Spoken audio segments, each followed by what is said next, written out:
Bueno, pues vamos a comenzar con la presentación. El día de hoy tenemos el honor de contar con el doctor Mario Farías. A Mario Farías yo lo conocí hace muchos años por ahí en CUDI, en las reuniones de CUDI, en donde siempre hablaba de seguridad, muy interesante siempre, muy didáctico y además muy sensible de los temas. Además, muy inquieto, pues en ese entonces era un muy joven inquieto y lo sigue siendo, inquieto. No, y también joven, por supuesto, Mario. Y entonces, ya también yo tampoco quedo en esa etapa.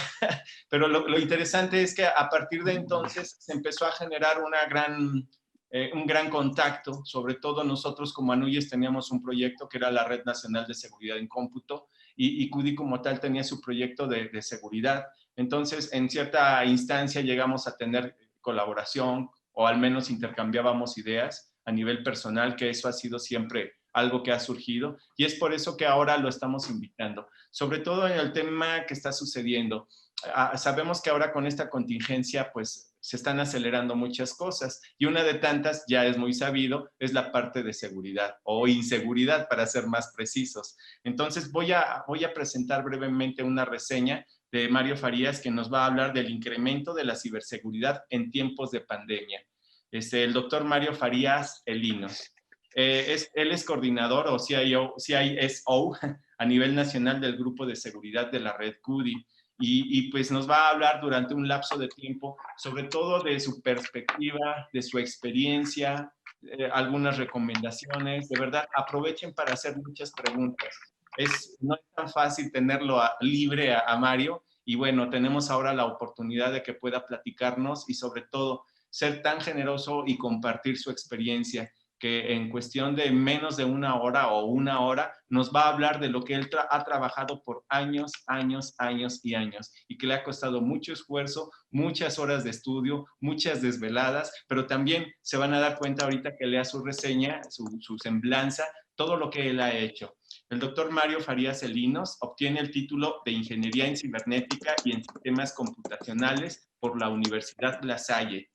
También el grado de maestro en ciencias con la especialidad de ingeniería eléctrica con opción en computación en el Centro de Investigación y Estudios Avanzados, ni más ni menos que el CINVESTAF del Instituto Politécnico Nacional. También es doctor en ciencias por parte del CINVESTAF, escuchen nada más. Cuenta por una parte, con 25 años de experiencia en el área de seguridad de la información y seguridad de las TIC. Y por otra parte, también casi 25 años de experiencia como docente a nivel licenciatura y posgrado. Es decir, él ha estado en la trinchera, tanto en la Universidad de las Américas Puebla, en el Tecnológico de Monterrey, en la Universidad Autónoma de La Laguna, en la Universidad Autónoma de Chihuahua, en el Centro de Estudios Superiores de la Naval, de la Secretaría de Marina, así como en educación continua a nivel internacional, también ha tenido mucha experiencia. Ha impartido educación como tal en diversas conferencias, ha estado en conferencias, ha publicado artículos, capítulos de libros en el campo de la ciberseguridad. Su línea principal de investigación, obviamente, es la ciberseguridad. Entre las entidades en las que ha también formado parte de esta especialización está el Grupo de Seguridad o de Ciberseguridad Nacional de Ecuador, en las Fuerzas Armadas de Colombia, en la Policía Cibernética del Estado de México, con personal de seguridad de instituciones bancarias como HSBC, como Banco del Pacífico y otros más. También pues como tal cuenta con 30 certificaciones activas, no es tan fácil mantener una certificación y 30 es todo un logro.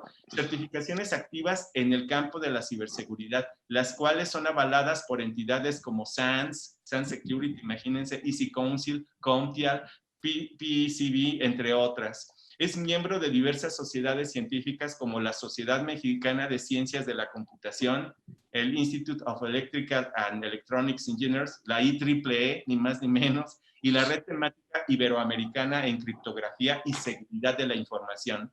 Actualmente, como ya lo he comentado, es coordinador o CISO en seguridad a nivel nacional del Grupo de Seguridad de Red CUDI, Internet 2 de México, y por supuesto, también realiza actividades sociales dando pláticas de concientización. Tal es el caso de esta ocasión.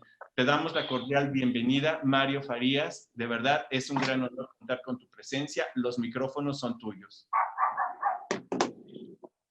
Gracias, muchas gracias y gracias por la invitación. A Froilán, a ti, José Luis. Y pues bueno, espero no aburrirlos en este rato que vamos a tener, de hablar un poco juntos. Rápidamente, bueno, generalmente las prácticas trato de hacerlas un poco más amenas cuando las soy presenciales. Bueno, vamos a tratar de hacer lo mismo en la parte virtual. Y bueno, sin más ni menos, pues empezamos con esto. Ok. Déjenme un poquito el título de último minuto, ustedes disculpen. Como toda tesis, a veces o cualquier investigación, luego terminamos cambiando el nombre del título del artículo. Bueno, así pasa, pero bueno, aquí la parte importante que sí quiero remarcar, yo no es hablar tanto de la ciberseguridad, ¿no? Creo que el término de ciberseguridad se habla mucho, pero no es tan realista, ¿no? Realmente uno de los términos más acordes sería la parte de agregarle el in, ¿no? Que sería la ciberinseguridad. En ese caso, pues bueno, aparte de la época que estamos viendo la parte pandémica, ¿no? Que hemos pasado de un mundo físico a todo un mundo totalmente online, reuniones desde home office, reuniones con el trabajo, incluso también la parte de educación. La educación se ha ido a la parte de educación a distancia, desde primaria, secundaria, preparatoria, universidades, incluso hasta a niveles de posgrado, ¿no? Pero ¿qué implica todo este cambio de forma de hacer las cosas, de esta cambio de paradigmas, ¿no? De lo que estamos muy acostumbrados de ir a un aula, por ejemplo, de reunirnos en la oficina y todo eso, pues hacerlo totalmente virtual, ¿no? Entonces, uno de los detalles importantes con los que voy a empezar un poco sería hablar de la densidad poblacional que tenemos en Internet. Hoy en día, técnicamente hablando, somos un poco más de 4.500 millones de usuarios en Internet en este momento. Un número extremadamente gigantesco a nivel mundial, de los cuales 88.600.000 vivimos aquí en este país. De esos, 78 millones tienen Facebook y 84 millones tienen un smartphone. O sea, en pocas palabras, incluso como mexicanos, estamos viviendo una época ya de hiperconectividad que se ha incrementado con esta parte de la pandemia, ¿no? El detalle que tenemos con este tipo de situaciones, de tantos usuarios en Internet, es que tenemos demasiadas formas de pensar, diferentes culturas, para lo que para algunos se considera como algo bueno, incluso algo legal, para otros se considera algo totalmente ilegal, ¿no? Y para ello, pues, podemos ver un ejemplo muy claro, ¿no? El hecho de la poligamia. Aquí en México, técnicamente hablando, es una actividad ilícita la poligamia y está penado por ley. Sin embargo, en el caso del Reino Unido,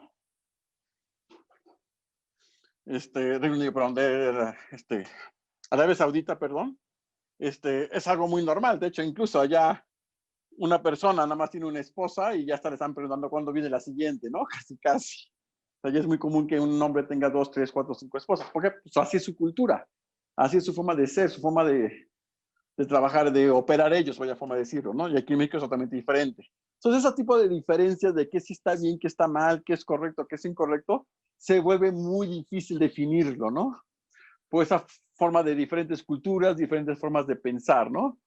Y la parte interesante es que todos ellos nos juntamos en un solo punto, conocido como la Internet. Bueno, hoy en día pues le ponemos el ciberespacio que involucra más cosas, pero para el caso es lo mismo.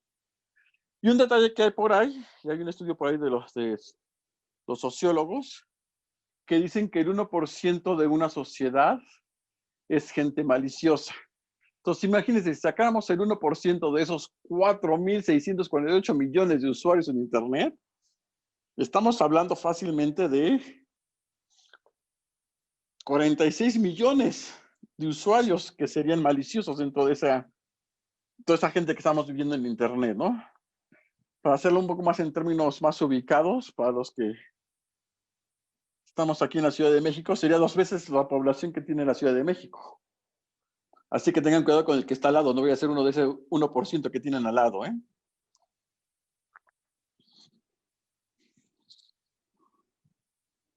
Y bueno, algunas amenazas que tenemos hoy en día son muchas. Digo, aquí nada más menciono algunas. Tenemos amenazas de malware que cada rato nos cae códigos maliciosos por todos lados. El ransomware, que ya de hace unos 8 años para acá es un tema constante y que hoy en día van muy dirigidos. El Internet de las Cosas, que para los ciberdelincuentes es todo un tesoro porque no hay ningún control en la parte de seguridad en la parte del Internet de las Cosas. Y no digamos ahorita que, hablando de la situación pandémica, el Internet de las Cosas médicas, el IOMT, que le llaman comúnmente, ¿no? Todos los instrumentos médicos que se conectan a la red hospitalaria, y la imagenología, el respirador, el que está tomando los signos vitales, todo eso está conectado. Y sin embargo está conectado y no hay ningún control de seguridad, ¿no? Entonces también es un problema que tenemos hoy en día. De hecho, con el incremento de la pandemia, también nos hemos visto fuertemente algunos hospitales atacados por esta misma situación de la pandemia, ¿no? Algunos malware están enfocados a la parte de archivos PDF, de Office, eso sí, ¿eh? Es lo que más utilizamos, por ende, pues es lo que más el intruso quiere atacar. Es ataques laterales que están evolucionando. Ya muchos ataques no van directo contra la red empresarial, por ejemplo, ¿no? Sino utilizan alternativas como los smartphones de los empleados, que cuando entran a la red, entran al trabajo, se conectan a la red de la empresa, esos por ahí se pueden colar. Ellos se refieren con los canales laterales.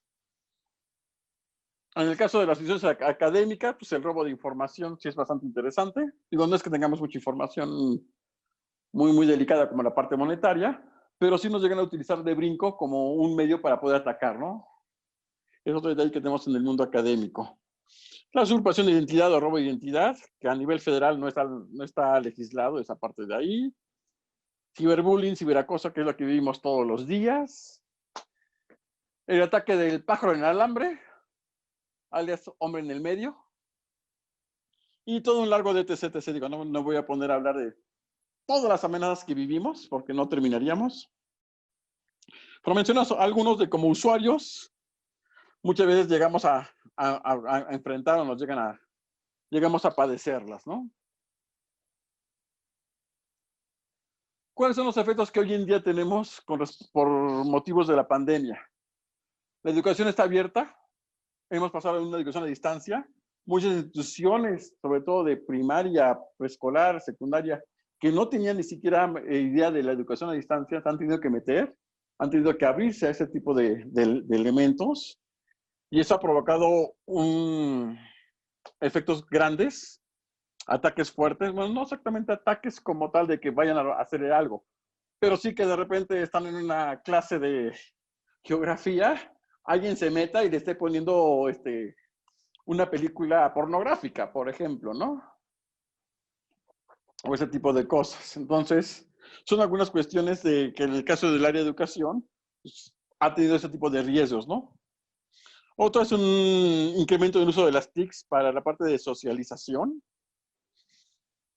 que tiene que ver con la parte que menciono también abajo. Hay un incremento de la conectividad. Si antes hablábamos de la hiperconectividad, creo que ahorita con efecto de la pandemia hablamos de una hiperconectividad, ¿no?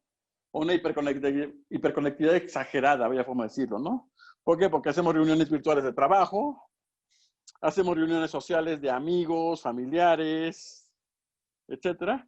O incluso los que ahorita no pueden ir al gimnasio porque están cerrados, pues incluso sacan sus fotos de que, mira, aquí estoy corriendo en mi caminadora que me acabo de comprar, o aquí estoy ejercitándome, ¿no?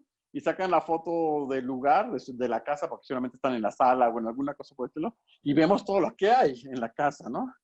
Incluso a veces lo tienen junto a la ventana y por la ventana puedes ver, esa calle puede ser tal así, o la busca por internet y te da cuál es la localidad, ¿no? Entonces uno de los problemas que tenemos es el incremento del uso de las TICs y que no hemos pensado o no nos hemos puesto a analizar las implicaciones que tiene ese incremento de la conectividad. Evidentemente, pues el incremento de compras en línea. El súper, o sea, de los más básicos que puede ser el súper para la despensa, hoy en día lo hacemos ya hoy en día en línea. Y esto evidentemente ha incrementado los famosos sitios fraudulentos que tenemos, ¿no? Y bueno, de ahí, más acciones que podemos mencionar, ¿no? Por ejemplo, Un detalle interesante es que previo a la pandemia usábamos 8 horas 20 minutos de nuestra vida, o sea, una tercera parte de nuestra vida cotidiana la usamos para estar conectados a la internet. Por ahí algunos 40 minutos, por ahí medio 40 minutos. 2 horas 20 minutos lo usamos para ver televisión tradicional, si es que todavía algunos lo ven. Otras 2 horas para escuchar el radio, y eso seguramente es porque vamos en el carro y lo prendemos porque se nos olvidó algo. Y el resto del día, pues, hacemos más actividades, ¿no? Pero casi una tercera parte, un poquito más de una tercera parte de nuestra vida nos la pasamos en internet. En teoría, la otra tercera parte nos pasamos dormidos, porque en teoría debemos dormir 8 horas, lo cual deja otras 8 horas para actividades de comer, transportarnos y otras cosas que hagamos en el día. Pero el que ya tengamos una tercera parte de nuestra vida diaria conectados a internet de una u otra manera, es algo que debe llamarnos nuestra atención. Porque muchas veces no hemos visto qué podemos hacer entre ellas. Por ejemplo, tenemos otra gráfica. ¿Para qué usamos la internet? Casi el 73% lo usamos para acceder a redes sociales, que lo hacemos varias veces al día, ¿no? Inclusive estamos comiendo y en vez de agarrar el periódico, y agarramos en la red social a ver qué han publicado los amigos, compañeros, le damos like a todo, etcétera, ¿no? Y generalmente la mayoría de las veces lo hacemos desde un smartphone. Igual para chatear o hacer llamadas, lo hacemos con un 80% de frecuencia al día y lo usamos generalmente por dispositivos como el smartphone.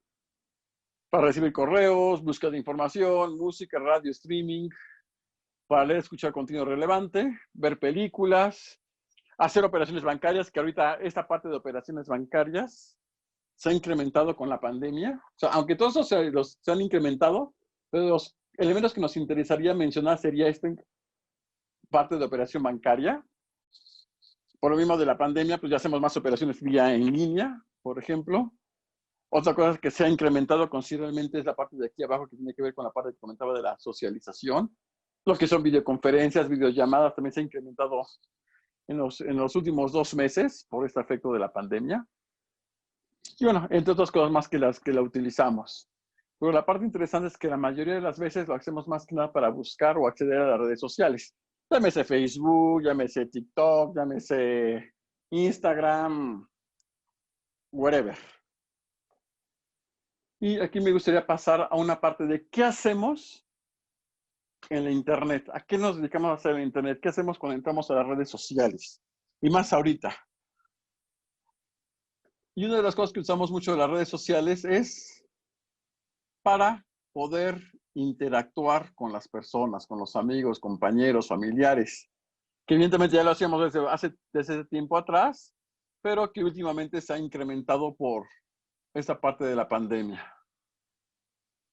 Aunque este ejemplo que voy a poner no tiene que ver con la pandemia, aclaro el punto, esto es un caso un poco previo, bastante previo, pero de alguna manera deja ver lo que hacemos con la parte de las redes sociales, ¿no? Por ejemplo, la típica persona que, para empezar, nada más dato aclarativo, no lo tengo de amigo, no lo conozco al cuate, sé que vive en Guadalajara, digo, para aquellos que están allá en Guadalajara y lo conocen, ahí le mandan saludos, pero yo ni idea, no sé quién sea, pero por ahí, en un día determinado, publica que nació su hijo, ¿no? Hasta publicó fotos de su hijo. Y está feliz de publicar. Y no solamente publicó los ojos las fotos de la hija, del hijo, sino incluso hasta puso desde dónde lo publicó. Y bueno, se avienta todo, amplió un poco más, y se avienta todo un poema de Amado Nervo, hablando de que su hijo es lo mejor, que le ha pasado, que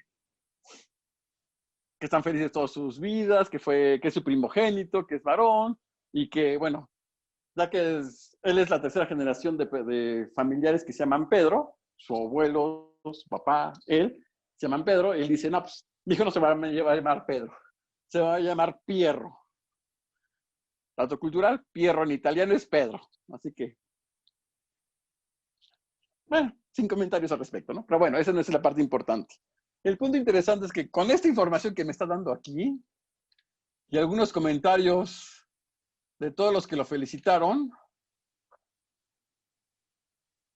viene la parte más interesante. ¿Cuál es la parte más interesante? Que con esos datos de este cuate,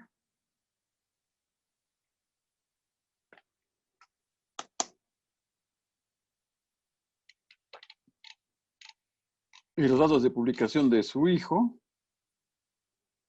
que se llama Piero,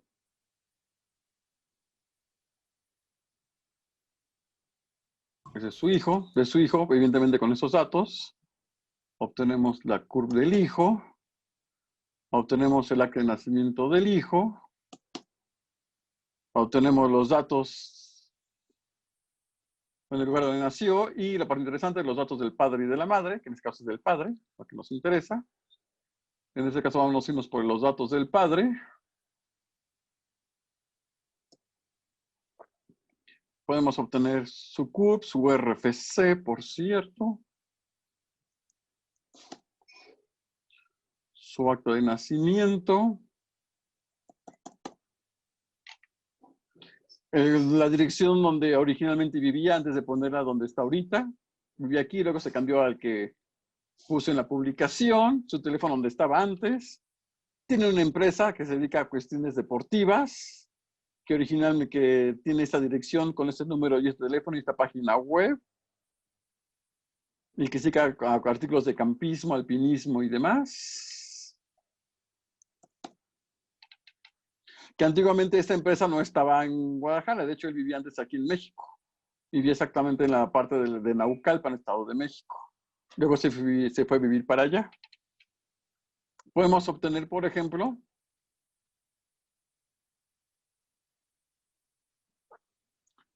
los sellos y todas sus fieles que ha tenido. Déjenme abrir un poquito la pantalla para que se vea un poco más ordenado. Pues están todos sus fieles, sus certificados, cuáles están caducos, que por cierto el próximo año en diciembre de este año se le caduca la fiel y el próximo año se le caduca el sello. Digo ahí por si alguien lo conoce que le vaya a recordar, no se le vaya a pasar la fecha. No solo eso podemos saber, sino también incluso podemos saber de la madre, que la mamá no es mexicana, es venezolana, no importa. Nació en esta fecha, originaria del estado de Bolívar en Venezuela. Incluso tenemos su cédula, lo que sería aquí el CURP, allá le llaman cédula de identificación. El RIF, tenemos su RFC, que allá le llaman RIF. Le llaman RIF, por ejemplo. Evidentemente su CURP y su RFC mexicano, porque ya se nacionalizó al momento que se casó con este Pedro. Su número de expediente del extranjero, que nos dice que vive en México, principalmente en Guadalajara desde el 2005. Y que aparte ya llegó con una hija que se llama Mary Kate. No sé si tenga que ver con la parte de los cosméticos, pero así le llama. Que el apellido de la hija es. También la hija nació allá en Venezuela, en el estado de Bolívar, Venezuela. Aquí en México, por esa época que hicieron esa publicación, iba en una escuela que se conoce como el CEM Guadalajara, que es Centro Escolar Mixto de Guadalajara. Esa es la dirección y la página web, etcétera. Y si fuera poco, nada más para no dejar. Tiene un hermano que sigue viviendo en Venezuela y su familia sigue viviendo en Venezuela. Entonces vean cómo un dato tan inofensivo o una publicación, entre comillas, tan inofensiva como la del nacimiento de su hijo, permite a un ciberintruso sacar todo ese tipo de información. Igual, Aquí puse el caso de que nació su hijo, pero también nunca falta la mamá orgullosa, claro, sin menospreciar a las mujeres, aclaro el punto, donde dicen que hoy hace 16 años me hiciste la mujer más feliz porque me hiciste mamá, etcétera. Ya con ese dato es suficiente para hacer exactamente lo mismo, poder extraer toda la información que queramos del papá, de la mamá, y digo, y si me sigo, del abuelo, hermano, primo, nietos y demás, podemos extraer. Seguramente alguien dirá, yo no tengo redes sociales, no tengo Facebook, no tengo Instagram, no tengo nada de eso. Ah, no se preocupen, no hay problema. No se requiere tener una red social para conseguir datos. Inclusive, con algo tan simple como esto, se los pongo, permítanme. Una simple y vulgar tarjeta de presentación de este individuo, por ejemplo. Os digo que no es necesario tener Facebook. Con esa simple tarjeta de presentación podemos extraer también toda la información. Como en este caso de esta persona. Igual, su CURP, RFC, número de seguro social, su acta de nacimiento que nació en Sonora. Si alguien por allá lo conoce, le puede saludar. Nombre de los padres, por ejemplo. Inclusive, su cédula profesional y cédula de licenciatura y de maestría. Que iniciado en Comercio Internacional y maestría en Administración. Inclusive, cuando tienen el Infonavit. Digo, ahí por si a alguien les sirve el dato. Inclusive, aquí como decía, no solamente tiene que ser nada más él, podemos sacar datos de dónde viven sus hermanos. Un hermano, el otro hermano, con todo su número telefónico. Y un primo por ahí que tiene. Entonces, el hecho de no tener redes sociales no nos exime de ser víctimas de algún tipo de ciberataque, ciberamenaza, ciberdelincuencia, en pocas palabras. Hoy en día, técnicamente hablando, somos literalmente un bit más en la red. Un bit más que esté en alguna parte de algún sistema.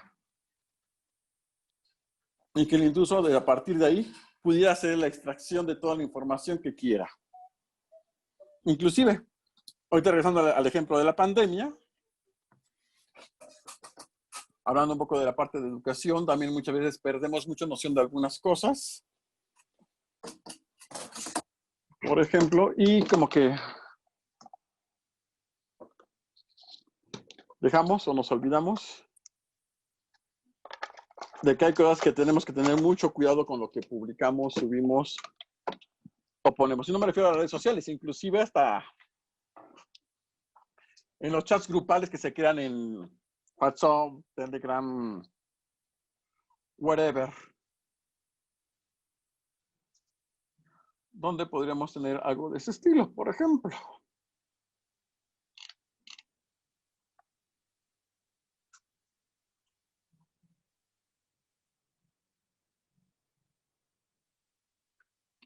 Permítanme.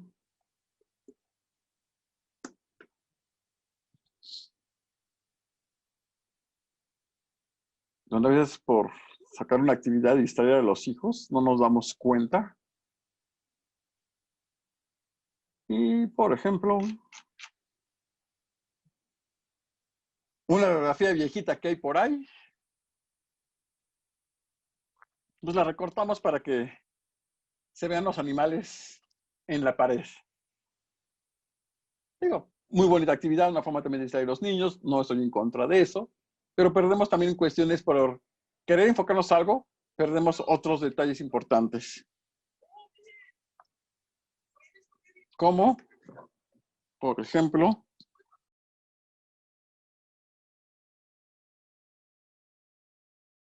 ok, entonces vean como alguna actividad simple de usar alguna cosa para mantener a los niños ocupados en esta pandemia y las mandamos al grupo del WhatsApp, del Telegram o de cualquier cosa y soltamos más información. Incluso si somos muy detallistas, vemos que ese es como segundo piso del periférico.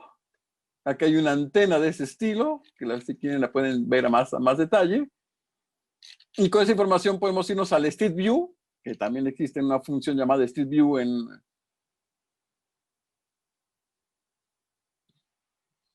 el Google, y nos podemos buscar el mapa. A través del mapa pueden hacer una búsqueda de imágenes y nos puede decir exactamente dónde es donde vive la persona o cercanamente a qué zona está viviendo, ¿no? Lo que hace una simple foto que a veces no podemos dejar pasar a un lado, ¿no? Digo, y como podemos hablar de muchos casos más como tal. Incluso podemos obtener reporte de semanas cotizadas, dónde ha vivido, qué ha hecho, dónde ha trabajado, pero creo que se me fue la compartición.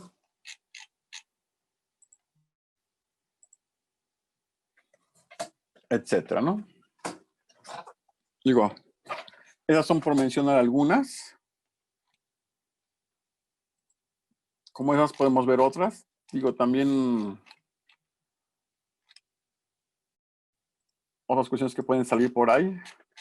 Publicaciones que pongamos en cualquier lado, ¿no? Inclusive, ahorita, bueno, ahorita no, por la pandemia no hay mucho en oficinas, pero a veces también dentro de las oficinas dejamos muchas cosas en el lugar, en el escritorio, sin pensar que alguien puede llegar, maliciosamente hablando, y sacar información de lo que está ahí, ¿no?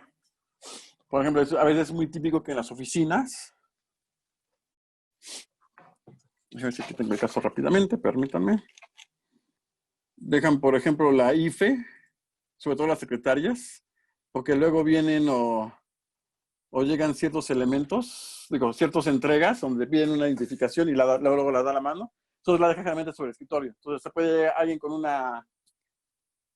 su celular sacar una foto y ya obtuvo el nombre completo, la dirección donde vive, etcétera, ¿no? Y de ahí, bueno, sacar más información.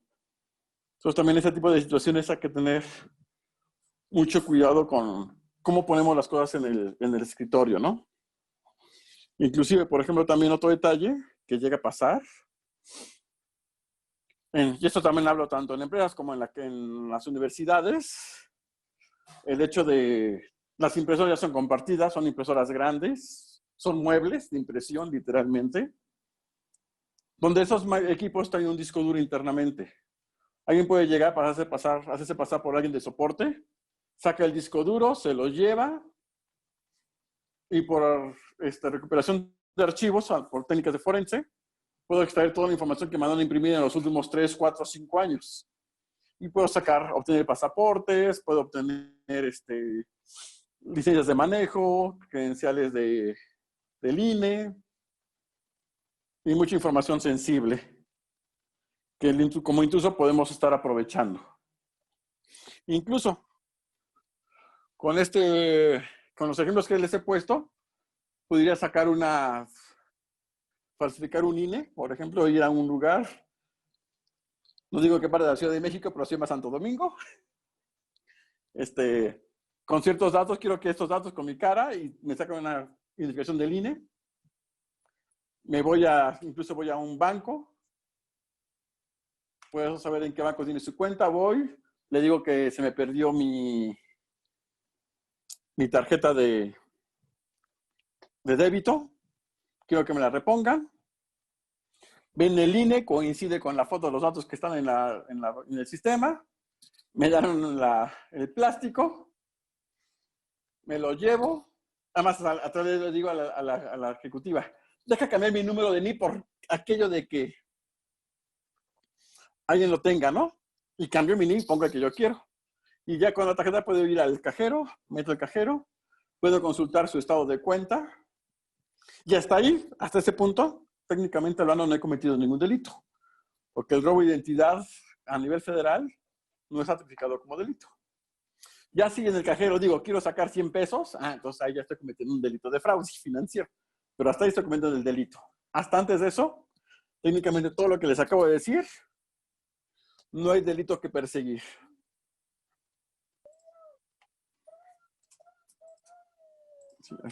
Sí, la pantalla de demo está bien. Pero, por ejemplo, hay quienes publican la siguiente foto también. Porque se las pongo para que le veamos. Que bueno, esto, ahorita este año no va a ser posible hacer esto por la misma pandemia, pero nunca falta el papá o la mamá orgullosa del hijo con su diploma, ¿no? De aprovechamiento, ¿no? Que si nos acercamos a la foto, pues ahí están todos los datos completos, ¿no? Nombre del alumno completo, en qué año va, entonces ya puedes calcular más o menos la edad. Las firmas te dicen con las firmas puedes sacar de qué plantel estamos hablando. El ciclo escolar te dice más o menos en qué año tenía más o menos esa edad, y de ahí pues extraer toda la información, ¿no? También ese tipo de fotos no ayudan mucho, con la cual también podemos extraer bastante información al respecto. Entonces, bueno, ¿qué tipo de situaciones qué afectaciones podemos tener? Una es la parte de ciberbullying, que como pueden ver, se está incrementando. En 2 años incrementó casi 4.7 puntos porcentuales. Y la parte interesante, aquí no hay diferencia entre bullying si es para hombre o para mujer. La diferencia entre el bullying al hombre o el bullying a la mujer, técnicamente hablando, es casi mínima la diferencia, ¿no? Es una de las actividades de acoso que hay en las redes que no distingue si es hombre o son mujeres. El acoso agarra parejo y los efectos psicopatológicos son bastante considerables. Otra cosa que también podemos tener afectaciones cuando tenemos ese tipo de cuestiones, que son riesgo a los menores. Ese fue un caso real. Este es un caso real donde pusieron a la venta a un bebé, literalmente. O lo que a veces pasa en las redes sociales, que es toda la parte de pornografía infantil, ¿no? Incluso de llegar a promover actividades de sexo con menores de edad.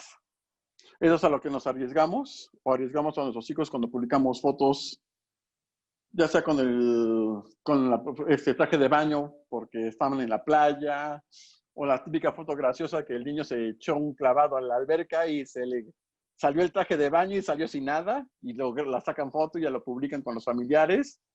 Y como no tenemos un control realmente de la privacidad, de hecho, dato cultural, la privacidad en Internet no existe. Así que todos esos controles de seguridad que pone y de privacidad que pone en Facebook y demás, sirven para 3 cosas. Para nada, para lo mismo y para pura vergüenza, literalmente, ¿no? Entonces son detalles que hay que tener mucho cuidado. Recomendaciones: procuren no publicar nada que sea privado. Procuremos no publicar nada que tenga que ver con los hijos.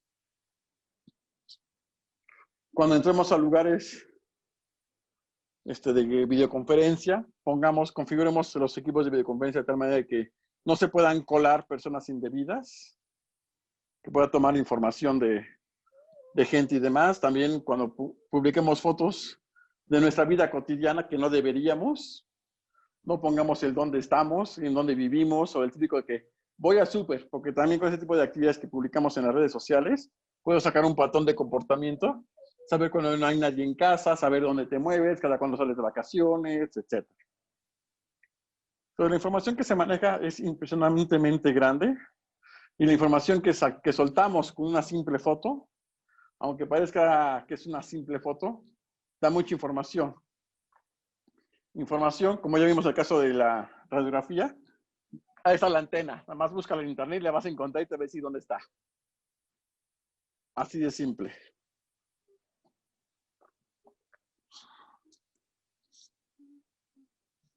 Y sí, como comentan por ahí, sí, también la basura es de los lugares donde más pueden encontrar información, ¿no? Los botes de basura. Realmente también, ¿qué hacemos con los estados de cuenta que llegan? Agarramos y los tiramos a la basura, ¿no? Ya hay mucha información ahí de cuánto gasto, cuánto gano, en el caso de las de cuenta de cheques, en caso de tarjetas de crédito, en cuánto estoy gastando y por ende, pues, más o menos cuánto estoy ganando, etcétera, ¿no? No sé si pasemos entonces ahorita a la parte de preguntas, dudas, inquietudes que tengan. Muchas gracias, Mario. Creo que sí, vamos a pasar a esa etapa. Sin duda, una gran lección, la importancia de tener datos bien protegidos, de no exhibir información que puede ser muy sensible, que como bien comentas, puede ser, pareciera información inocente y simple, pero siempre va a haber quien va a sacar provecho. Y creo que no nos debemos exponer en ese sentido, y más ahorita creo que hay una hiperactividad en redes, con tanta gente en casa, en redes sociales y en distintas plataformas, ¿no? E incluso, como bien lo comentas, ¿no? En nuestra propia vida diaria, en el mundo físico, en donde la basura, los estados o el clásico post-it con un password inocente, ¿no? Todo eso es parte de nuestra cultura y definitivamente creo que es una gran lección la que nos has compartido. Y pues bueno, Froilán, no sé si tenemos preguntas o si alguien quiere hacer alguna pregunta al aire. O quedarnos todos sorprendidos. Ya están cerradas sus redes sociales seguramente. Espérate, yo también. Sí, estoy aquí con mi teléfono, chinky, borrando fotos. Por ejemplo, hay otro detalle interesante que mencionas, ahorita que dijiste de las fotos. En el celular tenemos demasiada información. Si alguien se roba el celular sabe más de nosotros que nosotros mismos. Sí. Porque Sí. sabe, realmente está activo el GPS, entonces sabemos en dónde está viajando el celular. Aunque el celular le podemos quitar la parte, según eso le podemos desactivar la parte del GPS, la realidad es que no se desactiva. Lo que hacemos cuando lo apagamos el GPS es decide que las aplicaciones no acceden al GPS, que es muy diferente. Pues el GPS sigue funcionando y el GPS sigue registrando información. Entonces, con que yo traiga esa información del celular, que se guarde en alguna parte del celular, puedo saber por dónde te mueves, dónde te ubicas, qué haces, horas, fechas y demás. Las fotos, generalmente, los que dejan el activo el GPS, la foto se le plasma en las coordenadas geoespaciales de dónde sacaste la foto.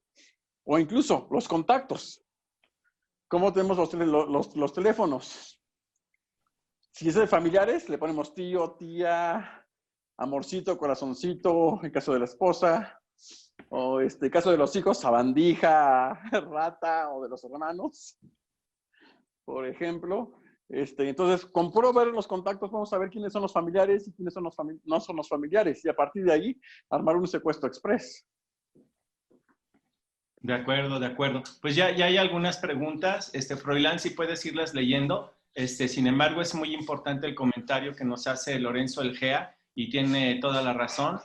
Lo consideraremos, por supuesto que sí. Estoy de acuerdo justamente con Lorenzo Elgea. Por favor, Froilán, si podemos comenzar con las preguntas. Y claro, Cintia nos pregunta, ¿qué recomiendas para disminuir el riesgo en las redes sociales, sobre todo en Facebook? Bueno, de entrada, si es privado, no publicarlo.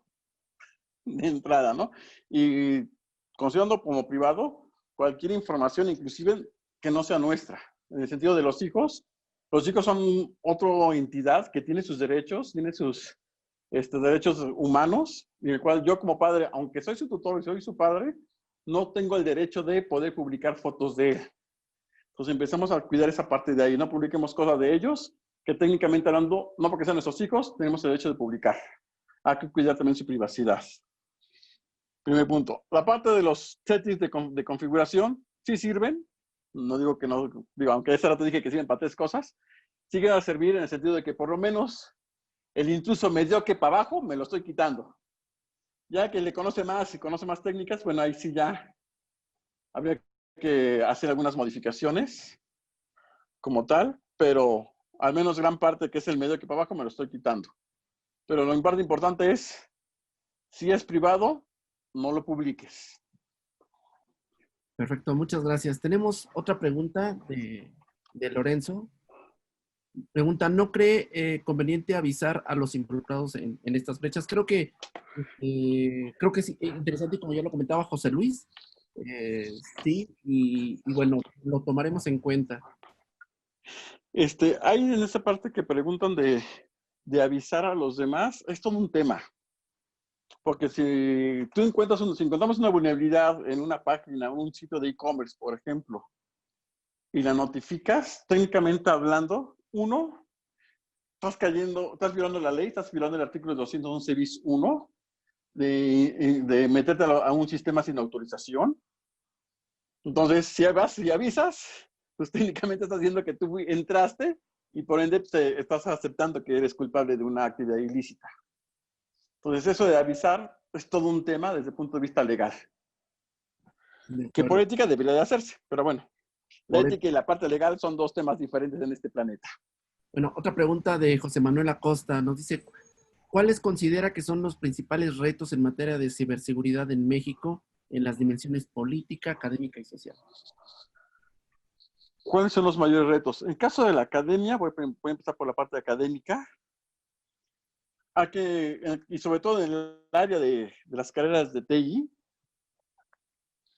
informática, computación, como le quieran llamar, es empezar a formar a nuestros egresados desde que ingresan a la carrera, empezarles a enseñar toda la parte de ciberseguridad, a enseñarlos sobre todo a programar en forma segura. Muchos de los problemas de inseguridad que tenemos en las aplicaciones se debe a que los programadores no saben desarrollar en forma segura.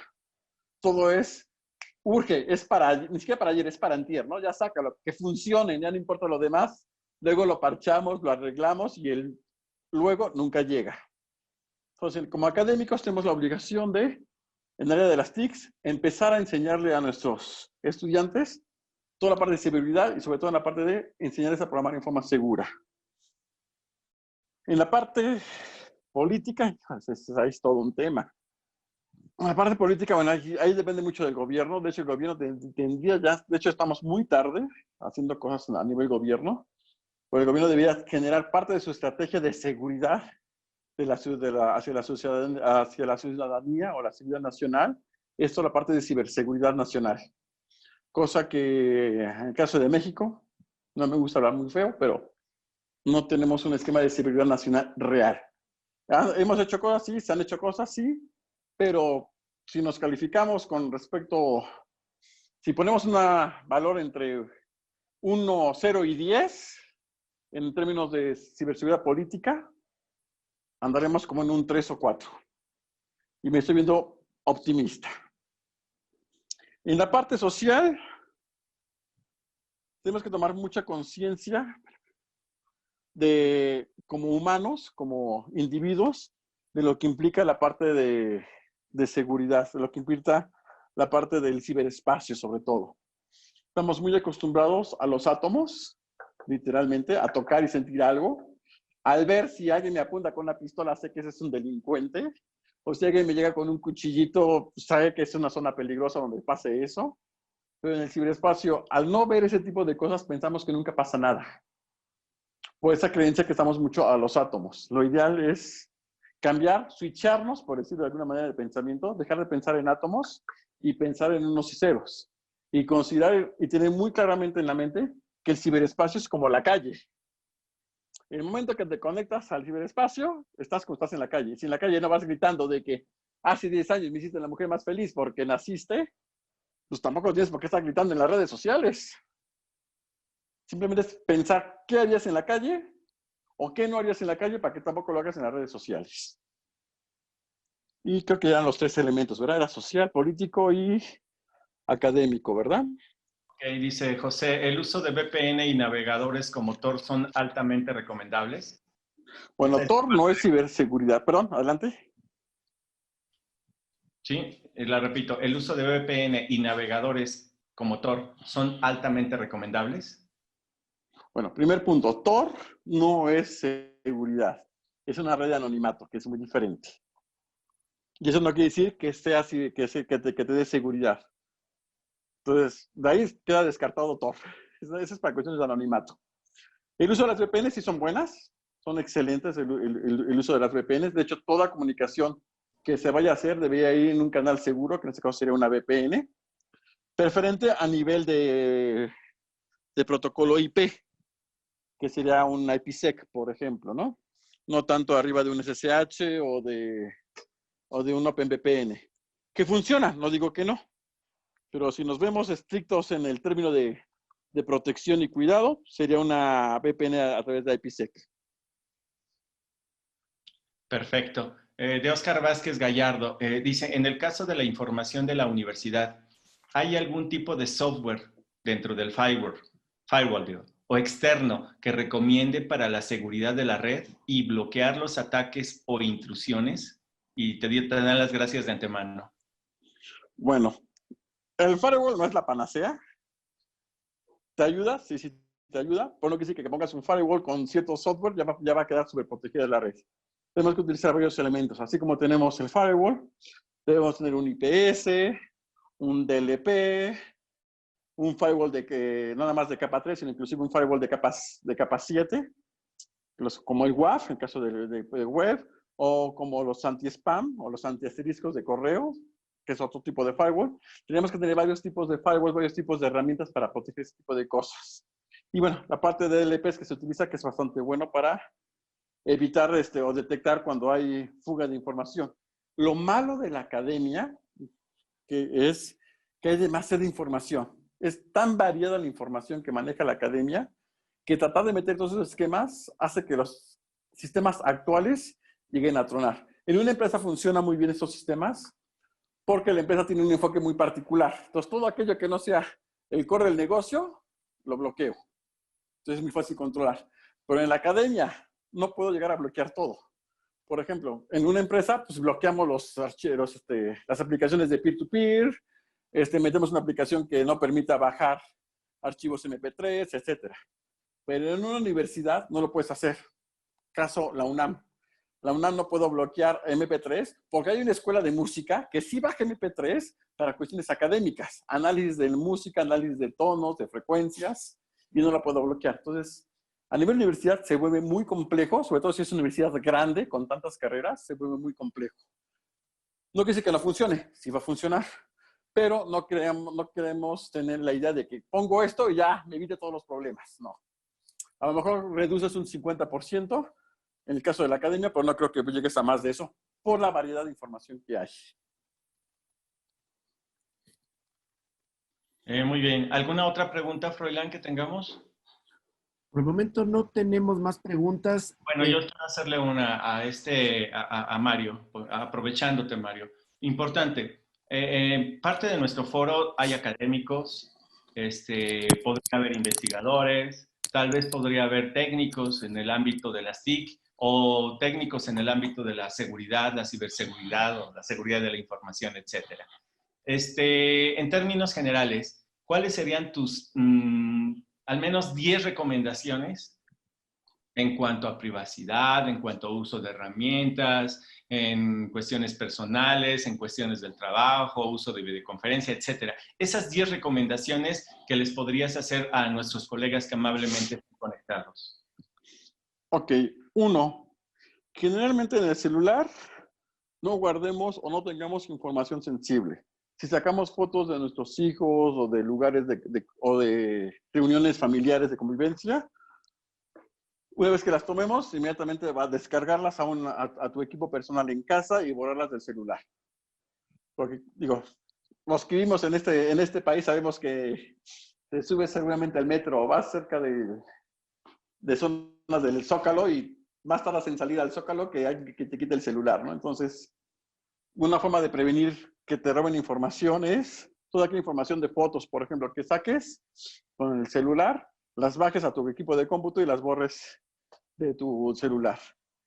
También los nombres que pongas o la forma de identificar sus contactos, ponles nombres genéricos, de tal manera que no sepamos quién es mamá, quién es papá, quién es la esposa, hijos y demás. No demos más información de la que deberíamos de dar, ¿no? Entonces, es en cuanto a esa parte de ahí del móvil. En cuanto a la parte de las tabletas, bueno, y también del móvil y las tabletas y los hijos, Muchos dicen que no les des una tableta a los hijos, ningún celular, ni nada por el estilo. Sí, no voy a entrar en discusión psicológica de eso o educativa y demás, pero sí les voy a hacer una recomendación. Si por algún lado lo quieren hacer, compren un celular no tan último modelo, una tablet, y que sea el hijo el que tenga su propia tablet, porque a veces los hijos en el celular o en la tablet del papá o de la mamá, como empiezan a picarle, van a dar clic a donde sea, te van a estar tocando cualquier aplicación, y si son aplicaciones sensibles como la de banca en línea, ese tipo de cosas, puede dar información o puede acceder a cosas que no debería. Entonces, para evitar ese tipo de cosas, no den los celulares del padre o de la madre al hijo. Tengan un celular viejito que ya desecharon para el puro y actividad del puro hijo. Entonces, eso también es una buena recomendación. Y que no pueda bajar cosas en forma automática. También, la parte de passwords. No le pongan el recordarme al navegador o a la aplicación en el caso de los móviles o al navegador en el caso de las computadoras. Porque para que el navegador los recuerde, los tiene que guardar en alguna parte. Y esa parte el intruso sabe dónde están. Se entra a ese directorio y se lleva el archivo. Y también tenemos la mala costumbre que usamos el mismo password para todo. Entonces, con el primero que entre, entró a todo. Entonces, también tengamos cuidado con ese tipo de cosas. Desactiven el recordarme de todos lados, preferentemente. Sí, ya sé que es pesado estar tecleando el password, pero vuelvo a lo mismo. ¿Qué quieren? Algo tedioso y saber que su información está un poco más resguardada, o evitarse la flojera de reescribir y que alguien incluso llegue y se lleve su información. Esa es la parte importante. Otra recomendación por ahí en la parte de videoconferencias. Si ustedes tienen un sistema de videoconferencias como Zoom, Webex, Google Meet y demás, chequen todos los settings, las configuraciones, y vean qué es lo que deben de estar apagando desde el punto de vista de seguridad, ¿no? El no permitir que entren cualquier usuario o cualquier persona a los meetings, o que si va a entrar, pónganlos en una sala de espera para validar quién es, antes de darles el acceso. Procuren apagar las cámaras de los participantes cuando se entra en la videoconferencia, para que no, y la parte de compartición, para que no puedan compartir y generar contenido indebido en la reunión. Esa también es otra recomendación. En cuanto a la parte de privacidad de redes sociales, sí confío en la parte de configuración, sí sirve como dije hace rato, pero no por eso publiquen cosas que no deban. Toda información sensible no debe estar publicada. Incluso el transmitir información sensible por mensajería instantánea tampoco deberían de hacerlo. A veces estamos muy dados a, si te paso mi número de cuenta, o te paso mi número de tarjeta, ¿no? Y te lo mandan completito por el WhatsApp, ¿no? Entonces, eso tengan cuidado, procuren. Si no tienen otro medio de enviar la tarjeta de crédito, pues fracciónenlo. Manden una parte por WhatsApp, otra parte por SMS y otra parte por correo electrónico. Para que por lo menos, si alguien captura el tráfico, diga, bueno, tengo nada más 3, 4 números, no tengo lo demás. Va a ser difícil capturar todo lo demás. Entonces, si mandan información sensible como tarjetas de crédito, número de cuentas bancarias, fracciónenlo en 3, 4 partes y mándenlo por 4 caminos totalmente diferentes. En la parte de correo, si quieren aumentar un poco la parte de seguridad, les recomiendo que utilicen hay una herramienta que se conoce como PGP, que es para cifrado de correo, a nivel del contenido, incluso a nivel de lo que escribo. Entonces, eso también nos ayudaría un poco a saber si el correo que nos está llegando es fidedigno, y si hay, como puse por ahí, pájaros en el alambre, pues no pueda escuchar o no pueda leer el correo, ¿no? Entonces, ahí es recomendable tratar de usar un esquema de cifrado como PGP. Otra recomendación, a nivel de en casa, si hay una computadora compartida por todos los miembros de la familia, que cada usuario tenga, o cada miembro de la familia tenga una cuenta de usuario diferente. Para evitar que si uno de ellos entró a un lugar y hay códigos maliciosos o alguna cosa por el estilo, sea difícil que se brinque hacia otra cuenta o obtenga información de los demás. Eso también es importante. Otro es las tapitas que se venden para la cámara, o pónganle un Durex si quieren. Es bueno, una cinta de negra, cinta de aislar, por ejemplo.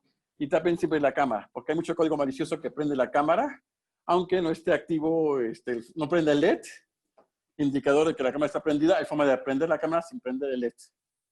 Entonces también ahí es recomendable que por lo menos quiten eso.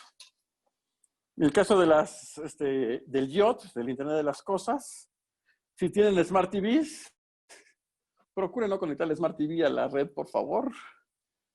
Hay forma de que un intruso pueda prender la camarita de la Smart TV sin que se prenda el LED, igual que en el caso de las laptops. Y si la cámara está en el cuarto principal, hasta pago por evento de Agritis pueden estar dando y no se dan cuenta. Entonces tengan cuidado con ese tipo de cosas. También en casa, que el modem que les llega de Infinitum, de cable, de Easy, cable modem, etcétera, cambien el password, por favor, no dejen las configuraciones por default. Cambien el password y el password que al menos sea de unos 16 caracteres. Cualquier password menor a 16 caracteres, hay diccionarios en internet que te bajas con todas las posibilidades de hasta 12 caracteres de posibles combinaciones.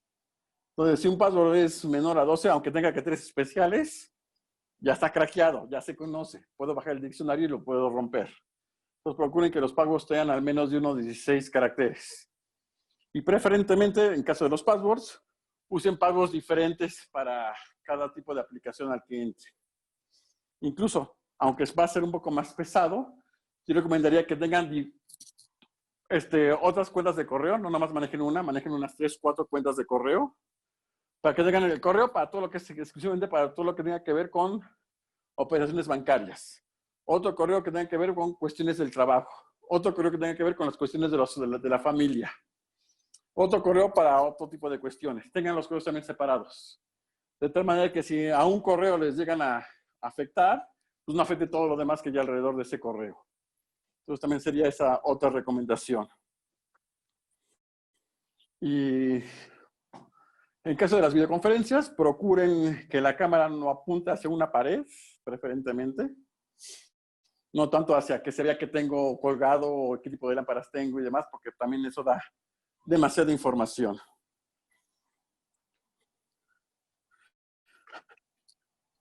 Muy bien, Mario. Creo que agotaste más de 10 preguntas. Fantástico. Sí, ¿verdad?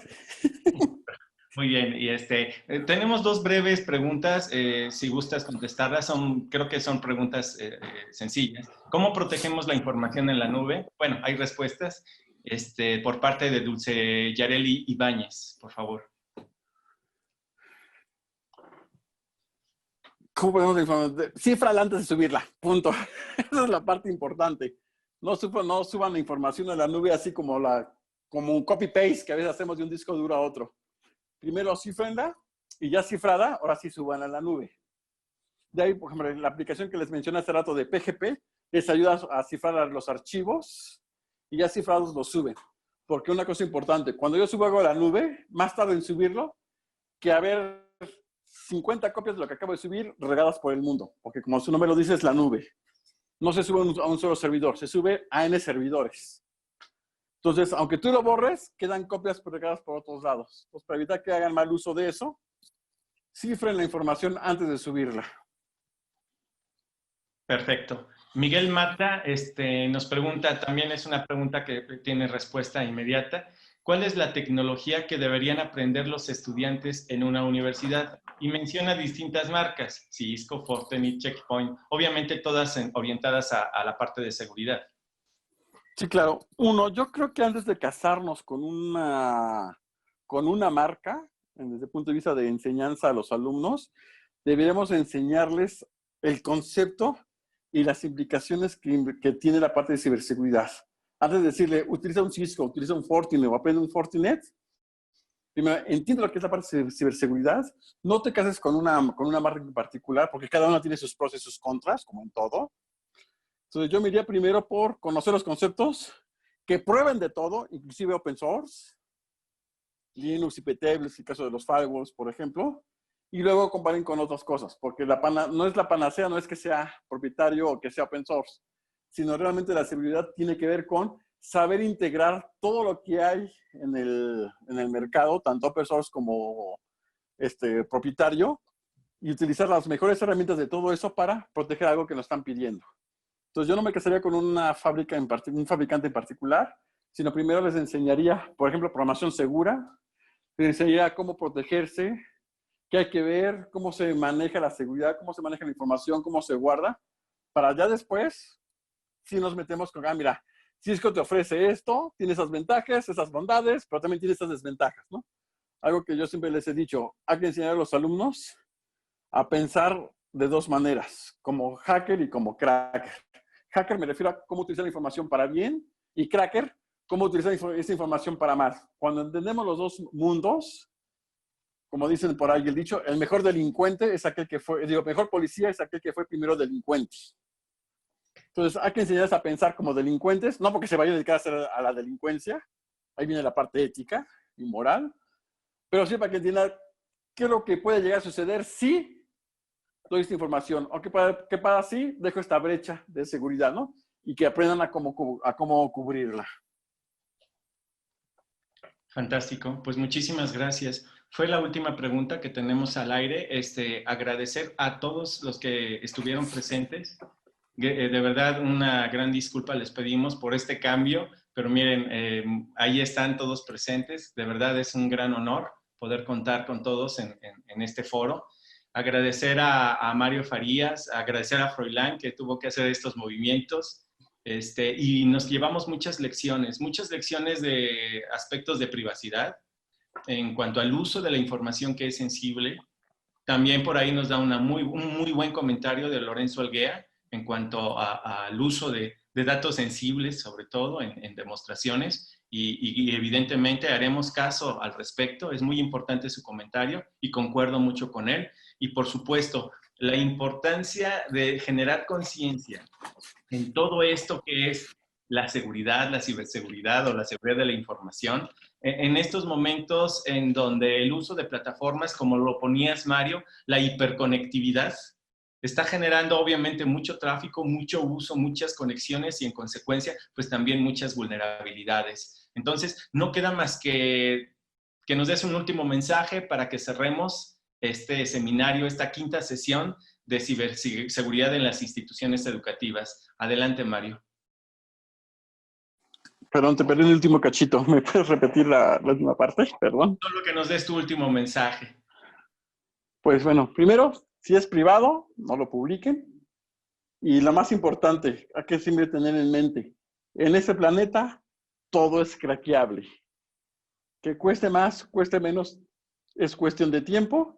Y el ciberintruso lo que más tiene y más le sobra es tiempo. Por eso es tan bueno. Porque tiene tiempo para dedicarse a conocer la tecnología, sabe por dónde encontrar el huequito y meterse. Entonces, como dije, todo es craqueable en este planeta. Es muy importante que tengamos eso siempre en mente. Perfecto. Pues damos cierre a esta sesión.